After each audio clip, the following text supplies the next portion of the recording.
Australian Melbourne शहरात अत्यंत संतापजनक घटना समोर आली आहे. रोविल येथील ऑस्ट्रेलियन इंडियन कम्युनिटी सेंटरच्या बाहेर बसवण्यात आलेला राष्ट्रपिता महात्मा गांधी यांचा भव्य काचेचा पुतळा अज्ञात चोरट्यांनी चोरून नेला आहे.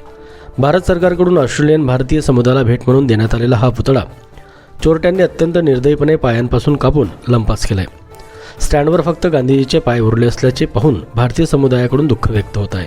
स्थानिक ऑस्ट्रेलियन माध्यमानुसार ही घटना सोमवारी रात्री साधारण 12:30च्या सुमारास घडली. CCTV फुटेजमध्ये पांढऱ्या रंगाच्या व्हॅनमधून काही बुरखाधारी चोरटे आल्याचे दिसले आहे. 3 अज्ञात गुन्हेगारांनी अँगल ग्राइंडर, लोखंड कापण्याचे यंत्र वापरून 426 किलो वजनाचा हा जड पुतळा त्यांच्या पायापाशी असलेल्या गोठ्यापासून कापून नेला. व्हिक्टोरिया पोलिसांचे नॉक्स क्राईम इन्व्हेस्टिगेशन युनिट या प्रकरणाचा कसून तपास करत आहेत. पोलिसांनी परिसरातील सर्व स्क्रॅप मेटल डीलर्सना सतर्क राहण्याचे आदेश दिले आहेत. जर कोणी हा जड काचेचा पुतळा विकण्यासाठी आले तर तात्काळ पोलिसांना कळवावे असे आवाहन करण्यात आले आहे.